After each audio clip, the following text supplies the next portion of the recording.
Dévotion journalière. Église la foi apostolique.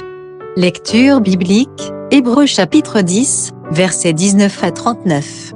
N'abandonnez donc pas votre assurance, à laquelle est attachée une grande rémunération. Hébreux chapitre 10, verset 35. Un jour, un soldat en Indonésie acheta un singe pour en faire son animal de compagnie. Au fil du temps, le soldat et son singe devenaient presque inséparables. Au fur et à mesure que le singe grandissait, son amour pour le soldat qui le nourrissait, jouait avec lui et l'aimait, grandissait tout autant. Cependant, peu à peu, il commençait à paraître que quelque chose n'allait pas. Le petit animal n'était plus enthousiaste, et paraissait malade. En inspectant l'animal, le soldat découvrit un fil de fer incrusté sous sa peau tout autour de son abdomen. Apparemment, plus jeune, quelqu'un lui avait attaché ce fil sans jamais le lui retirer. Maintenant, la chair avait poussé dessus, et le fil faisait pression sur les organes du singe. Le soldat se rendit compte qu'en restant dans cet état, son singe finirait par mourir. Du coup, il décida d'agir. Il posa son animal de compagnie sur un lit, et rasa soigneusement sa fourrure, mettant ainsi en évidence la chair bombée sous laquelle le fil de fer se trouvait. D'une voix calme et ferme, le soldat rassurait le singe, et commença à lui couper soigneusement la peau. L'animal, dévoué, grimaçait de douleur mais ne recula jamais de toute l'opération. D'une manière ou d'une autre, il sentait que son maître ne lui causerait pas de douleur inutile. Lorsque le fil fut retiré, le singe cria très fort, embrassant le cou de son maître, et en peu de temps, le petit animal était déjà complètement rétabli. Avant que le régiment de ce soldat ne parte en guerre, il libéra son petit singe et le renvoya dans la jungle, son milieu naturel. Ce soldat n'a jamais pu oublier la forte confiance que le singe avait eue en lui, et cela l'a rendu humble. La confiance du singe était le résultat d'une relation basée sur l'amour et la fidélité. Notre confiance en Dieu est basée sur l'assurance qu'il a toujours à cœur le mieux pour notre propre intérêt. Un homme, aujourd'hui pasteur, raconte comment alors qu'il avait un cancer, Dieu imprima notre verset du jour dans son cœur. La situation devenait de plus en plus sombre, mais il resta fidèle au dessein, résolu de faire confiance au plan de Dieu. Miraculeusement, Dieu le guérit. Oh, quelle preuve qu'il vaille vraiment la peine de rester confiant. Comment se porte votre confiance en Dieu? Avez-vous souvent eu l'occasion d'apprécier marcher avec votre maître, le laissant vous nourrir, et vous aimer, au point où vous pouvez lui faire entièrement confiance, pour toutes les situations de la vie?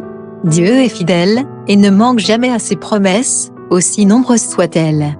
Lorsque des difficultés surviennent, regardez-vous seulement à l'épreuve, vous demandant comment votre maître permet que de telles choses vous arrivent, ou lui faites-vous toujours confiance en toutes circonstances? Ne renoncez pas à votre assurance au premier signe de persécution ou d'épreuve, Dieu est fidèle.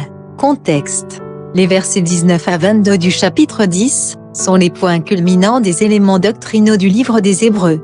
Ici, l'auteur souligne que les sacrifices de la loi étaient insuffisants, que le sacrifice du Christ abolit cet ancien système sacrificiel, et que les croyants obtiennent l'accès à Dieu par le sacerdoce du Christ.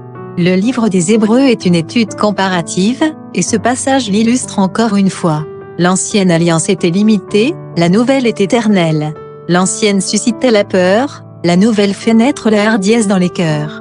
L'ancienne exigeait sans cesse de nombreux sacrifices. Dans la nouvelle alliance, Christ a été offert une fois pour toutes, pour les péchés de plusieurs. Dans les versets 23 à 29, l'auteur donne un sévère avertissement sur l'importance d'accorder la juste valeur au sacrifice que Jésus a fait. Si une personne qui a déjà été chrétienne considère le sang de l'alliance comme une chose profane, quel espoir de salut cette personne a-t-elle encore? Pour cette personne, il ne reste plus de sacrifice pour le péché, car elle a rejeté le moyen même de s'approcher de Dieu, en niant le pouvoir de l'expiation. L'auteur traitait du sujet du péché, consistant à se détourner de la foi, en abandonnant tout le plan de rédemption que Dieu a établi pour l'humanité. Ce passage de l'Épître aux Hébreux rappelle à ses auditeurs, les Hébreux convertis au christianisme, la nécessité de rester attachés à l'expiation du Christ. Les chrétiens hébreux étaient exhortés à se rassembler, et à s'encourager mutuellement dans l'amour, et les bonnes œuvres. Ils avaient manifestement subi de nombreuses persécutions, et ils devaient s'accrocher avec persévérance aux promesses de Dieu. Regardez de plus près. 1. En regardant à nouveau les versets 19 à 25, énumérez les actions que les lecteurs ont été exhortés à faire. 2. Après avoir lu les versets 26 à 31, comment décririez-vous le niveau de confiance d'une personne qui a péché volontairement et déshonoré Christ? 3. Comment votre obéissance à Christ implique-t-elle votre niveau de confiance en Dieu? S'il y a un domaine de votre vie dans lequel vous devriez faire la volonté de Dieu, mais que vous ne l'avez pas fait, que pouvez-vous faire aujourd'hui pour obéir au Seigneur dans ce domaine? Conclusion.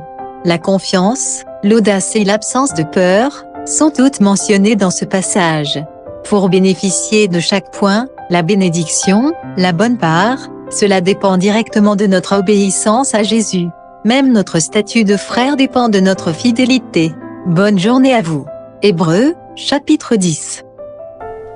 Ainsi donc, frères, puisque nous avons, au moyen du sang de Jésus, une libre entrée dans le sanctuaire, par la route nouvelle et vivante, qu'il a inaugurée pour nous au travers du voile, c'est-à-dire de sa chair, et puisque nous avons un souverain sacrificateur établi sur la maison de Dieu, approchons-nous avec un cœur sincère, dans la plénitude de la foi, les cœurs purifiés d'une mauvaise conscience et le corps lavé d'une eau pure. Retenons fermement la profession de notre espérance, car celui qui a fait la promesse est fidèle. Veillons les uns sur les autres pour nous exciter à la charité et aux bonnes œuvres. N'abandonnons pas notre assemblée, comme c'est la coutume de quelques-uns, mais exhortons-nous réciproquement, et cela d'autant plus que vous voyez s'approcher le jour. Car si nous péchons volontairement, après avoir reçu la connaissance de la vérité, il ne reste plus de sacrifice pour les péchés, mais une attente terrible du jugement et l'ardeur d'un feu qui dévorera les rebelles. Celui qui a violé la loi de Moïse meurt sans miséricorde, sur la déposition de 2 ou 3 témoins. Et quel pire châtiment pensez-vous que sera jugé digne celui qui aura foulé aux pieds le Fils de Dieu, qui aura tenu pour profane le sang de l'alliance par lequel il a été sanctifié et qui aura outragé l'esprit de la grâce? Car nous connaissons celui qui a dit « À moi la vengeance, à moi la rétribution » et encore « Le Seigneur jugera son peuple ». C'est une chose terrible que de tomber entre les mains du Dieu vivant. Souvenez-vous de ces premiers jours où, après avoir été éclairés, vous avez soutenu un grand combat au milieu des souffrances. D'une part exposé comme en spectacle aux opprobres et aux tribulations, et de l'autre, vous associant à ceux dont la position était la même.